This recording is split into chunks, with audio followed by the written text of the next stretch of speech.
আসসালামু আলাইকুম সবাইকে। আজকে আমরা আবারও ইফতারি করতে চলে যাব টিবাতে। তো প্রথমে আমরা পার্সেল নিতে যাচ্ছি। আমাদের অর্ডার করা ছিল ফুল তেহেরি। আমরা প্রায় ৫-৭ জন বন্ধু আসার কথা, দেখি কতজন আসে। তো ৭টা পার্সেল নিলাম, সাথে পানি, আনুষঙ্গিক সকল জিনিসপাতি নিব, কিন্তু প্রথমত পাইলাম না, যেমন মাঠা, কলা এগুলো এখানে পাইলাম না নিউ মার্কেটে। তো আমরা ভাবছি রিক্সা নিয়ে যেতে যেতে যেখান থেকে পাবো সেখানেই নিয়ে নিব।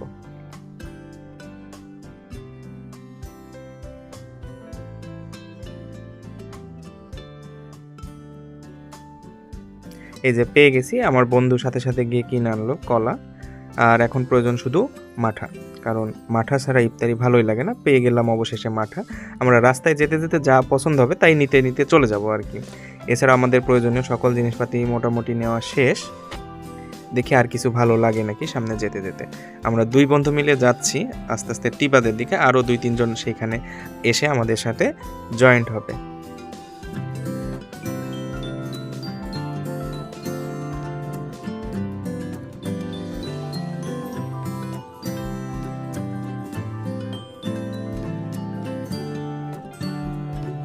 অবশেষে আমরা চলে আসলাম আমাদের গন্তব্যস্থলে টিবাদে। তো আমরা রিক্সা থেকে সকল ইফতারি আইটেমগুলো নিয়ে এখন টিবাদের ভিতরে গিয়ে বসবো, সুন্দর একটা প্লেস দেখে। অনেক সুন্দর জায়গা এখানে। প্রত্যেক দিন রমজানের দিন অনেক ভিড় হয়, প্রচুর মানুষ, সবাই ফ্রেন্ড সার্কেল পরিবারের সাথে এসে ইফতারিতে বসে। সবার সাথে বসতে অনেক মজা লাগে। আপনারা চাইলে আপনারাও আসতে পারেন রাজশাহী টিবাদে ইফতারি করতে। প্রথমে চাদরটি পেড়ে নিব, তারপরে সেখানে বসবো। আস্তে আস্তে টুপিও কিনে নিয়েছিলাম, ভাবলাম ইফতারি করব, তো একটু ইসলামিক ভাইব নিয়ে। তো দেখি টুপি পরে কেমন লাগে।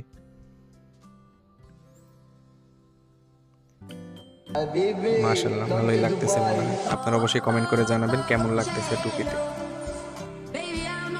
ইফতারিতে বসলে অবশ্যই পাঞ্জাবি টুপি পরে আসা উচিত। আমি নিজেও দেখতেছি কেমন লাগে, মোটামুটি ভালোই লাগতেছে। তো এখন আমরা ইফতারি সকল আইটেমগুলো সবাই মিলে বসে সাজাবো। যদিও আমাদের 2 ফ্রেন্ড এখনও আসেনি, তারা এখনও রাস্তায়, আসবে কিছুক্ষণের মধ্যেই।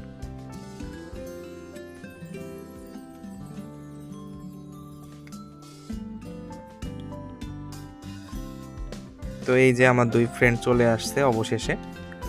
তারা অনেক লেট করেছে আসতে, আমরা অনেক আগে এসেছি। তো এসে প্রথমে সালাম কালাম দিয়ে পাশে বসলো। তাদেরকে নিয়ে ইফতারি আরও 2 জনের আসার কথা, বাট তারা একটু প্রবলেমের কারণে আসতে পারেনি। তো অবশেষে আমরা সব ইফতারি আইটেমগুলো নিয়ে বসে একে একে সবগুলো সাজাচ্ছি।